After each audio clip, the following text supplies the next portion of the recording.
Hello मेरे प्यारे छात्र एवं छात्राएं, मैं संदीप ठाकुर। आप देख रहे हैं माँ संस्कृत गंगा यूट्यूब चैनल। तो मेरे प्यारे छात्र एवं छात्राएं, आज का जो अध्याय है वो प्यूषम भाग 2 और संस्कृत और दसम वर्ग पाठ आज दसम स्टार्ट करेंगे। और अगर आप बिहार बोर्ड से रिलेटिव कोई भी एग्जाम का अच्छा से तैयारी करना चाहते हैं, वो खास तौर पे मैट्रिक बिहार बोर्ड की तैयारी करना चाहते हैं, तो संस्कृत के लिए चैनल बिल्कुल ही परफेक्ट है। आप अंत तक बने रहें। जो भी तरह का दिक्कत हो या डाउट हो तो आप नीचे में कमेंट करके बता सकते हैं या आप पूछ सकते हैं। तो मेरे प्यारे छात्र एवं छात्राएं, तो समय को ना गवाते हुए चलिए हम फटाफट स्टार्ट करते हैं। और इस चैनल पे अगर नए होंगे तो चैनल को साथ में सब्सक्राइब कर लीजिएगा और बेल आइकन का घंटी होगा उसको आप प्रेस ऑन कर लीजिएगा, ताकि जो वीडियो हम अपलोड करेंगे वो आपके पास जल्द से जल्द पहुँच पाए। चलिए समय को ना गवाते हुए स्टार्ट करते हैं।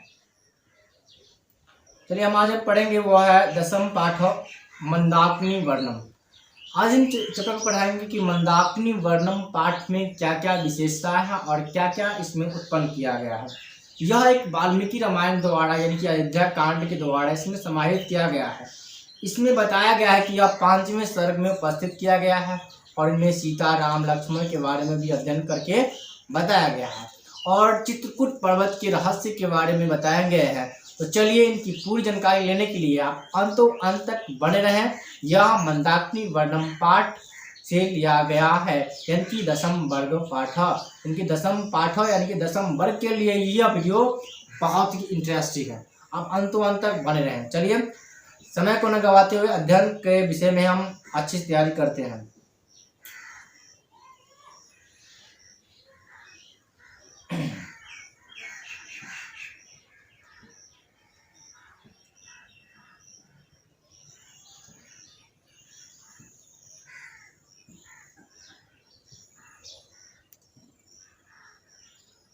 चलिए प्रस्तुतः पाठ वाल्मीकि रामायणस्य अयोध्याकाण्डस्य 95 तमात् सर्गात् संकलितः, यानी कि 95 या कहेंगे या 95, यानी कि प्रस्तुत पाठ वाल्मीकि रामायणस्य, प्रस्तुत पाठ में वाल्मीकि रामायण के अयोध्या कांडस्य 95 तमात् सर्गात् संकलितः, मतलब यहाँ पे अयोध्या कांड के 95 सर्ग से संकलित हैं। मतलब कहा जाता है कि प्रस्तुत पाठ वाल्मीकि रामायण द्वारा यह अयोध्या कांड के 95 सर्ग से संकलित है। मतलब यह पाठ जो है मंदाकिनी वर्णम पाठ जो है वो 95 सर्ग में उपस्थित है, मिलता है। अब आगे सुनिए। वनवास प्रसंगे राम सीता लक्ष्मण च सह चित्रकूटम प्राप्नोति। अब देखिए वनवास प्रसंगे यानी कि जो वनवास की क्रम था या समय था में जब राम सीता लक्ष्मणेन सह चित्रकूटम प्राप्नोति, मतलब जब राम लक्ष्मण और सीता के साथ जब चित्रकूट पहुँचते हैं, जब मान लो वनवास के जब समय होता है, जब श्री राम जी को वनवास 14 वर्ष के लिए वनवास भेजा गया था, तो उस समय जो उसी क्रम में जब राम लक्ष्मण सीता जब जाते समय जब एक चित्रकूट पर्वत नामक पर्वत पर पहुंचते हैं, तो वहाँ की एक कहानी है और यहाँ के बारे में पूरी जीवनी है। तो चलिए हम अच्छा से तरह से अध्ययन भी करते हैं। तो आगे बढ़ते हैं। तत्र स्थितायां मंदाकिनी नदीं वर्ण्यं सीतां संबोधयति, मतलब जब वहाँ पहुँचते हैं तो वहाँ स्थित मंदाकिनी नदी का जो वर्णन करते हुए सीता को संबोधित करते हैं। मतलब जब वहाँ पहुँचते हैं तो उसके दरमियान जो वहाँ की जो मंदाकिनी नदी है, मंदाकिनी नदी का जो वर्णन किससे किया गया था, तो सीता से किया गया था। तो वही बात बोल रहे हैं कि मंदाकिनी वर्णन करते हुए जो सीता का संबोधित करते हैं, मतलब सीता की तुलना किससे किया गया था, तो मंदाकिनी नदी से किया गया था उसकी तुलना। तो यही बात है कि वहाँ स्थित जब वहाँ पहुँचे थे तो वहाँ पे मंदाकिनी पर्वत देखा गया, वर्णन करते हुए जब सीता का भी वो संबोधित उसमें किया गया था। चलिए अब आगे हैं। इयं नदी प्रकृतिरूपेदाने संबलितः चित्तम हरति।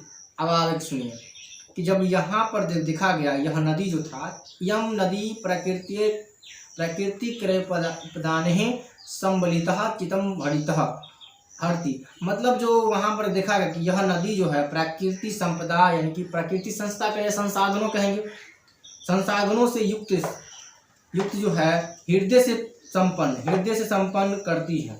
मतलब जो यह प्रकृति नदी जो है वो प्रकृति संपदा या संसाधनों से क्या करती हैं, अपने हृदय से क्या करती है, वो सब संपन्न करते हैं। अब आगे है अस्या वर्णम कालिदास्यो रघुवंश काव्यपि त्रयोदशा सर्गे करोति। जब इसका वर्णन जो है कालिदास जी जो है रघुवंश के 13वें सर्ग में करते हैं। वाल्मीकि जो है अयोध्या के 95वें सर्ग में संकलित था मंदाकिनी वर्णन, और इन्होंने जब कालिदास ने जो वर्णन किया था मतलब रघुवंश के, उनमें 13वें सर्ग में मिलते हैं। अब आगे है अनुष्टुप पृच्छन्दसि महर्षि वाल्मीकि मंदाकिनी वर्णनेन प्रकृति यथार्थ चित्रम करोति। यानी कि जो कहता है कि अनुष्टुप छंद जो के माध्यम से जो मतलब महर्षि वाल्मीकि जो है मंदाकिनी वर्णन की जो प्रकृति यथार्थ के बारे में चित्र प्रस्तुत किया था, तो उस समय की घटना है कि जब मतलब अनुष्टुप छंद के जब उस समय जो मंदाकिनी वर्णन जो था उनके बारे में जो वाल्मीकि जो रामायण जो संस्कृत में लिखा गया था, उनके जो अध्ययन के अनुसार जो यह चित्र प्रस्तुत किया गया था। अब आगे सुनिए, इसकी हम पूरी मूल पाठ के आधार पर हम पूरी तरह से जीवनी इसका जानेंगे। तो इसी प्रकार से हम इसका पूरी प्रस्तुत पाठ का जो मूल पाठ का हम अध्ययन करेंगे, तो आप अंत तक बने रहें और इसका हम जो भी क्वेश्चन आंसर होगा अच्छी तरह से अध्ययन करने की पूरी चेष्टा भी करेंगे। सुनिए, विचित्रम पुलिनाम रम्याम हंसारस्य सेविताम कुसुमे रूप संपन्ना पश्ये मंदाकिनी नदीम। अर्थात जो कहता है कि जो सीता संबोधयति कुसुमे, इसका अन्वय जो जान लेते हैं, कुसुमे उपासंपन्ना पुलिनाम हंसारसम सेविताम रम्याम मंदाकिनी नदी पास्या। अर्थात जो इसका जो हम शब्दार्थ में कहते हैं कि जो विचित्रम पुलिनाम का मतलब होता है नाना रंग के तटों वाली, नाना रंग के तटों वाली। रम्याम मन होता है, रमणीयाम मन होता है क्या, सुंदर होता है। सेविताम का मतलब होता है युक्त, मतलब युक्त होता है। कुसुमे का मतलब होता है फूल, और संपन्न का मतलब होता है कि सुसज्जित, मतलब इन सभी चीज से क्या है और जो सुसज्जित किया गया था मंदाकिनी नदी को। यहाँ सुनिए, विचित्रम पुलिनम रम्या हंसार सेविताम, यानी कि कहता है कि राम सीता को संबोधित करते हुए कहते हैं कि फूलों से सुसज्जित नाना रंग के तटों वाली हंस तथा सारसों से युक्त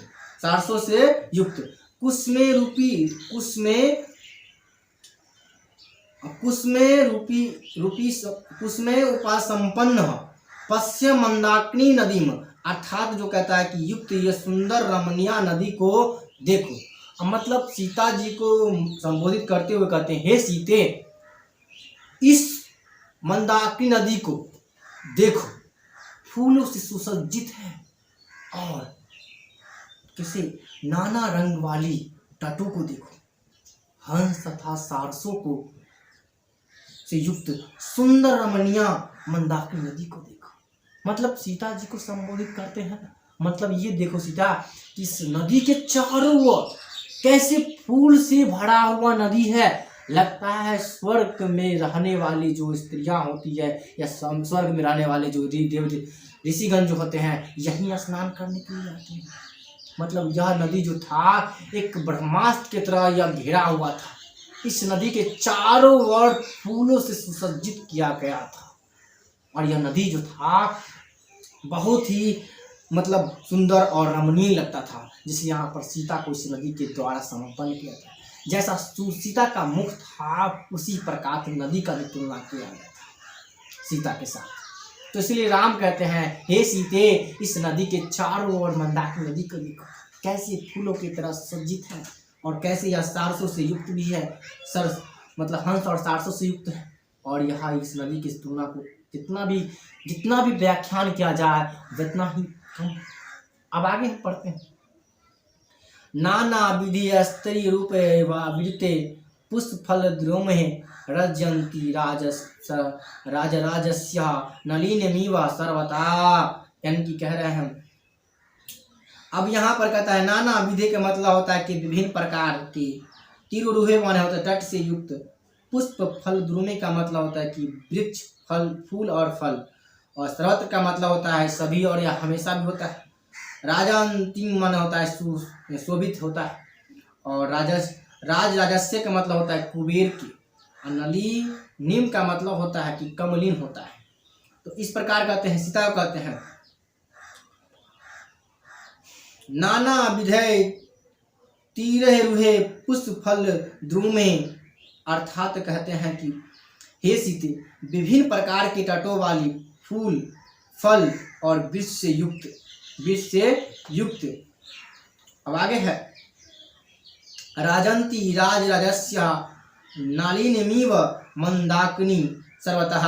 इनकी जो इस पूरी सुंदरता से युक्त जो है हमारी इस विभिन्न प्रकार के सरोवर से जो कमल पुष्प के समान जो है यह मंदाकिनी नदी को सुशोभित करता है। कहता है हे सीते, विभिन्न तटों वाली फूल, फल और पुष्प से युक्त कुबेर के सरोवर, इनकी कमल पुष्प के समान यह मंदाकिनी नदी का सुशोभित करता है। मतलब कुबेर का जो धन है उसी प्रकार जहाँ भी बनाया गया है, कुबेर का धन की जैसा ही इसमें पूरी चीज को बनावटी के आकार में दिया गया। हे सीते, इस नदी की सुंदरता को देखो, इसमें चारों दिशाओं से फूल, फल और इसमें वृक्षों से युक्त होकर इस मंदाकिनी नदी की शोभा की व्यवस्था को बढ़ाती है। इस नदी को देखो। अब आगे सुनिए, तीसरा मुख में क्या बोलते हैं, ध्यान सुनिए।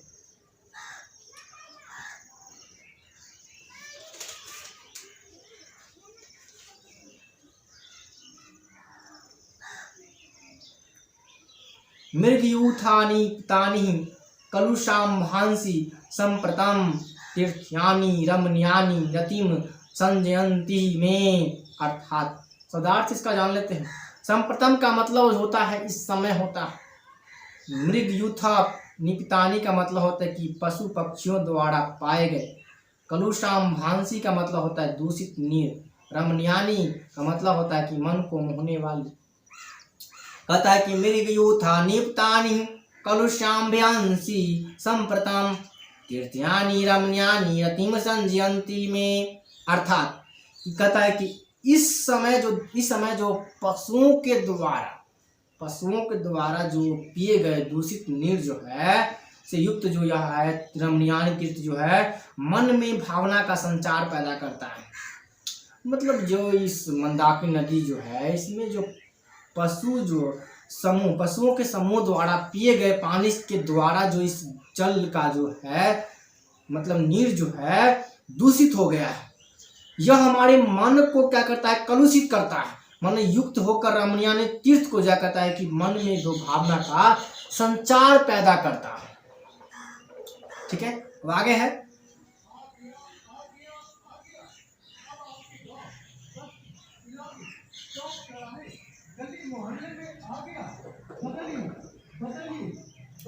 जटाजिन्धरा काले बल कलोत्र वासास ऋष्यास्त्वहा वागहन्ते नदी न मंदाकिनी प्रिय। इसमें कह रहे हैं कि हे प्रिय, मतलब हे प्रिय किसे कहते हैं, तो सीता को कहते हैं। हे प्रिय किसे कहते हैं, सीता को। आप कह रहे हैं कि ध्यान सुनिए, जटाजिन्धरा काले बल कलत्रो वाससः, अन्य की कह रहे हैं कि जो जटाजिन्धरा का मतलब होता है जटाजुट और मृग छाला पहनने वाला। बल कलोत्र वासस मानता है वृक्ष की छाल का वस्त्र पहनने वाला। अब आगे ऋष्यास्त्वहन्ते नदी मंदाकिनी प्रिय। अर्थात यह प्रिय कहता है हे प्रिय, लंबे समय से जटाजूट और मृगछाला पहनने वाली और वृक्ष की छाल को वस्त्र के रूप में धारण करने वाली ऋषि अस्त्वा गयंतो नदी। तो ऋषिगण जिस समय इस नदी मंदाकिनी नदी में स्नान करते हैं, कहता है कि हे प्रिय, हे मेरे प्यारे अर्धांगिनी, यानी कि हे मेरे प्यारे सीते, इससे जो हम इसमें जो लंबे समय से जटाजूट किस ऋषि मुनि को था। जटाजूट का मतलब होता है ऋषि मुनि, और मृगछाला पहनने वाले और वृक्ष के छाल को धारण करने, वस्त्र के रूप में धारण करने वाले यह मंदाकिनी नदी को देखो। यहाँ पे प्रत्येक ऋषिगण जो है यहाँ पे स्नान करने के लिए यहाँ पे आते हैं। ठीक है, अब आगे है आदित्यमुपस्थिते नेमा दुर्वा वहावा एते परे विशलाक्षी मुन्या संसित वर्तहा। अर्थात कह रहे हैं हे विशलाक्षी। अब विशलाक्षी कहते हैं संसित वर्ता का मतलब होता है कठोर व्रत करने वाली। अवगहंतो मानव स्नान करते हैं। नेमा दुर्वा वहावा का मतलब होता है कि नियम से बाह को ऊपर उठाए हुए। एते परम मतलब होता है इस तरह से होता है। और इसमें कह रहे हैं कि ध्यान सुनिएगा, आदित्यम उत्तिष्ठन्ते आदित्यम उपतिष्ठन्ते नियमात उदर्वभाव। अर्थात एते परे विशलाक्षी मुन्या संस्थित व्रतः। अर्थात कहते हैं कि हे विशलाक्षी नेत्र वाली, हे विशलाक्षी नेत्र वाली, इसी कठोर व्रत धारण करने वाले तथा नियम से बाह को ऊपर उठाए हठयोगी नियम पूर्वक आदित्य स्वरूप की उपासना करते हैं। कहता है कि जो हे विशलाक्षी नेत्र वाली, कि इस कठोर व्रत को धारण करने वाले जो नियम को अपनी बाहों को ऊपर उठाएगा, मतलब जिसे कहते हैं हठयोगी, जो अपने नियम को बाहों पर उठाए रखते हैं, उसे क्या कहते हैं? उसे हठयोगी कहते हैं। और यह कहता है कि नियम को देखो, मतलब जो अपने नियम को धारण करके उन्होंने अपने बाहों पर, अपने कठोर व्रत को धारण करके उन्होंने अपने बाहों पर इन्होंने सूर्य की उपासना, कठोर व्रत करके इन्होंने क्या किया था? नियम को अपना बनाया था और सूर्य की उपासना में लगे हुए हैं। मतलब अपना जप तप को ध्यान देकर अपने सूर्य की उपासना में लगे हुए हैं। उस हठयोगी को देखिए जो कैसे सूर्य की उपासना करते हैं। ठीक है, आगे देखते हैं पंचम।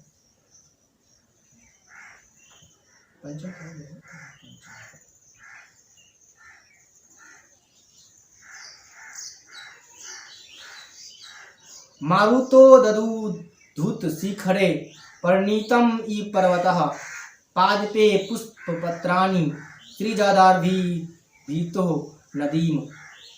अर्थात सुनिए, कह रहे हैं कि मारुतो ददूत शिखरे का मतलब होता है कि हवा द्वारा चोटियों को उड़ाए हुए। अब आगे है अभी तक मतलब होता है कि दोनों और होता है। और श्रीदम भी का मतलब होता है सृजन करने वाले, और पादपय का मतलब होता है कि पौधे। अब सुनिए, मारुतो दधूत शिखरे परिणीतम ई पर्वतः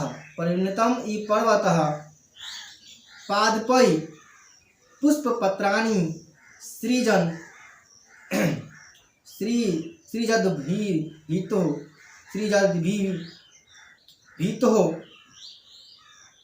नदीम। अर्थात कहते हैं कि जो हे सीते, इस नदी के दोनों ओर फूल तथा तना से सृजन करने वाले इस पौधे तथा हवा के द्वारा चोटियों को उड़ाए हुए पर्वत के ऊंचे शिखर पर क्या है? विद्यमान यानी कि उपस्थित है। कहता है हे सीते कि फूल तथा तना का सृजन करने वाली, फूल तथा तना को सृजन करने वाली से युक्त होकर हवा तथा पौधे के द्वारा चोटियों को उड़ाते हुए पर्वत के ऊंचे शिखर में क्या है? ये विद्यमान यानी कि उपस्थित है। कहता है कि मारुतो ददूत शिखरे परिणीतम पर्वत, यानी कि नदी के दोनों ओर फूल तथा पता का सृजन करने वाले या युक्त। अब आगे पादपय पुष्पपत्राणि सृजदर्भितो नदीम, अर्थात कहते हैं कि पौधों तथा हवा के द्वारा चोटियों को उड़ाते हुए पर्वत के ऊंचे शिखर पर क्या है, यह उपस्थित और यानी कि विद्वान है। अब आगे है, ध्यान सुनिएगा।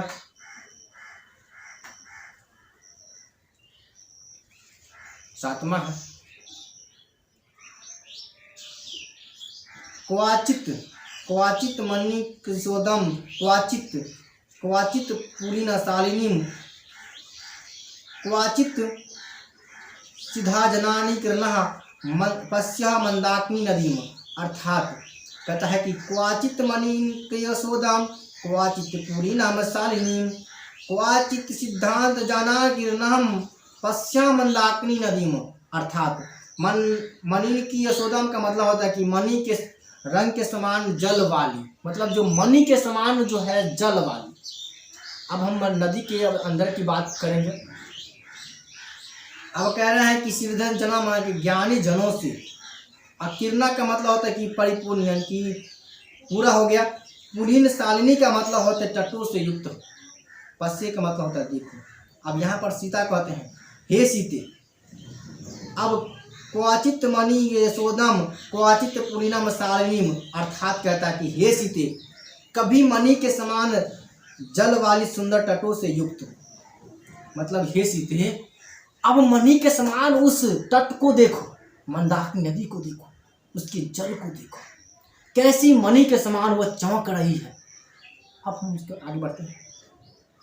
क्वाचित सिद्धा जनान किरणा पश्चिम मंदाकिनी नदी में, अर्थात सुंदर मतलब ज्ञानी जनों से परिपूर्ण इस नदी को देखो। मतलब कहता है कि हे सीते, कहता है कि कभी मणि के समान वो दिखने वाली सुंदर जल को देखो, सुंदर तटों को देखो, मंदाकिनी नदी को देखो, ज्ञानी जनी से परिपूर्ण उस मंदाकिनी नदी को देखो, कैसे इस मणि के समान वह क्या करते हैं, चमकते हैं। और यह तट जो है ज्ञानी जनों से मतलब ऋषि मुनियों के द्वारा यह संकल्पित है। और यहाँ इस सुंदरता को, पवित्रता को देखो। अब आगे सुनिए।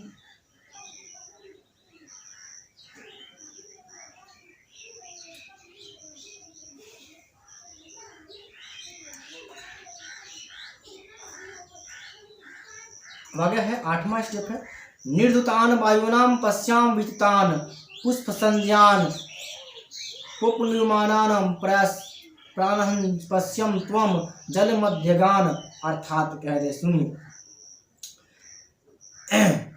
निर्धूतान का मतलब होता है उड़ाए हुए, और वित्तान का मतलब होता है जो विस्तृत यानी कि बहुत बड़ा होता है। पुलुप्यमानन का मतलब होता है कि जो तैरते हैं, तैरते हुए। अपरान का मतलब होता है दूसरे। जल मध्यगान का मतलब होता है कि जल के मध्य के बीच। अब आगे सुनिए। निर्धुतान वायुनाम पश्या वित्तान पुष्प संज्ञान, अर्थात कहते हैं कि जो है सीते, मतलब सीता का बोल रहा है कि हे सीते, वायु द्वारा उड़ाए गए तथा सभी और फैलाए गए। अब आगे है पोपुलियोमानान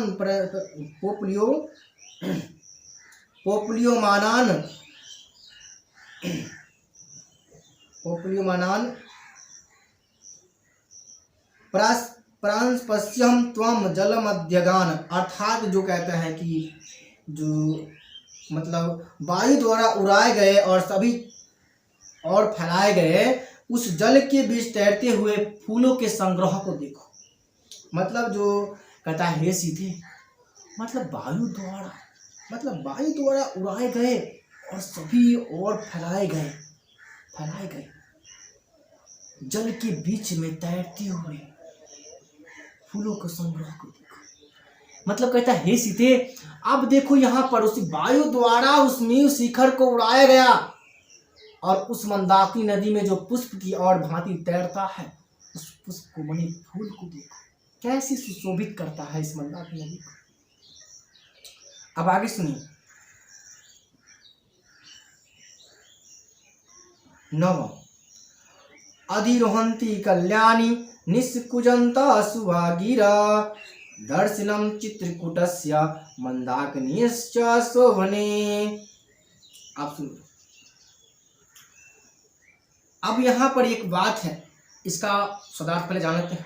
अभ्यतक, अभिता का मतलब होता है कि दोनों तरफ, बल गुरु का मतलब होता है कि मीठी बोली बोलने वाली, और द्रोजा का मतलब होता है कि पक्षीगण। रथंग हायवान मतलब होता है चकवा चकवी, रथंग हायवाना का मतलब होता है कि चकवा चकवी पक्षी। गिरह का मतलब होता है कि वाणी। आदि करहोती का मतलब होता है ऊंचा होते हैं। तो इसमें कहा रहा है कि ध्यान सुनिएगा,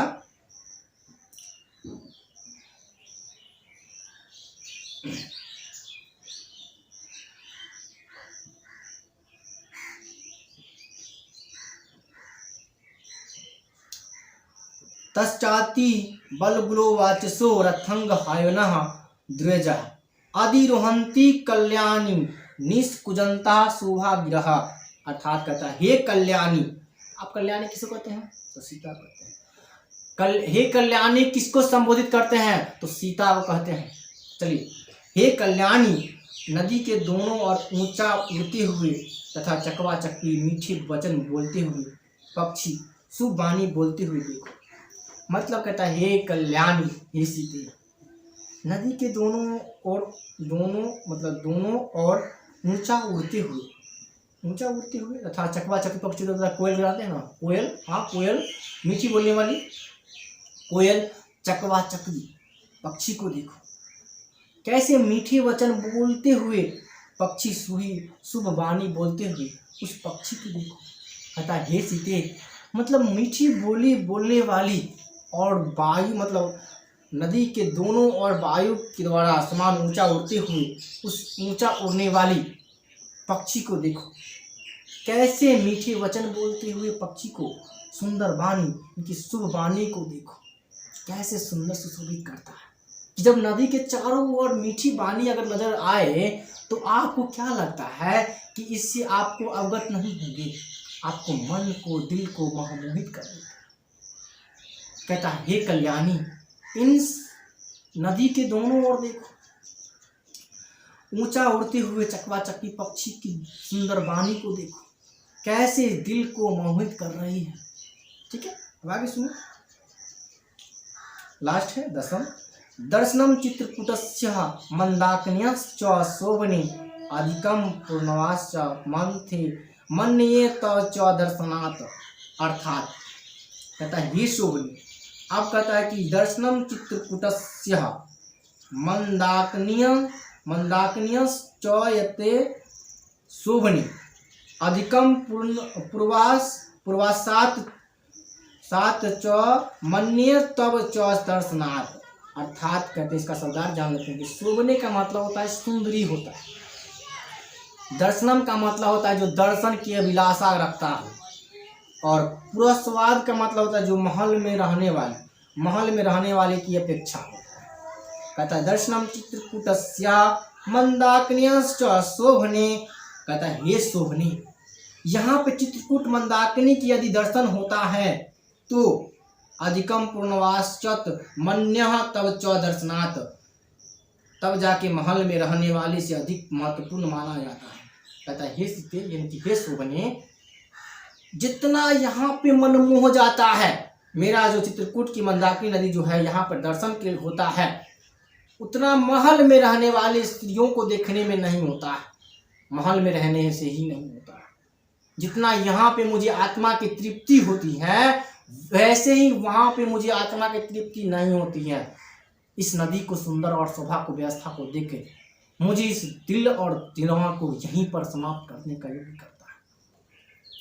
जितना मुझे आत्मा की तृप्ति वहाँ महलों में नहीं होती है, उतना तृप्ति यहाँ मंदाकिनी नदी के चारों ओर मंदाकिनी पर्वत, चित्रकूट पर्वत में मिलता है मुझे। यही लिए कहा गया है कि चित्रकूट की मंदाकिनी यदि दर्शन का होता हो तो वह महल में रहने से भी अधिक महत्वपूर्ण माना जाता है। इस पाठ में बताया गया है कि मंदाकिनी नदी की पूरी जीवनी और व्याख्या के बारे में। जब राम सीता लक्ष्मण जब वनवास के प्रसंग में वनवास जाते हैं तो उन समय जब जाते के समय में जो वनवास में चित्रकूट पर्वत नामक पर्वत मिलता है, उसी के मध्यस्थ में जो एक मंदाकिनी नदी है, उसी मंदाकिनी नदी के बारे में बताया गया है कि किस प्रकार से मंदाकिनी नदी में विस्तृत जानकारी दिया गया है और उनके वर्णनों के बारे में पूरी तरह से अध्ययन किया है। तो आपको बिल्कुल ये वीडियो कैसा लगा आप अपने कमेंट में राय दीजिए और बताएं कि हमें कैसा है और ये हम कैसे समझाने के प्रयत्न किए। तो आपको एग्ज़ाम के लिए सबसे बेस्ट यहीं पर है। हम आपको आशा करते हैं कि आप इस चैनल को सब्सक्राइब कर लीजिए, साथ में जो बेल आइकन का जो घंटी है उसे आप ऑन कर लीजिए, ताकि जो वीडियो हम अपलोड करेंगे वो आपके पास जल्द से जल्द पहुंच पाए। आशा करते हैं ये सब काम आप पूरी तरह से कर लीजिएगा।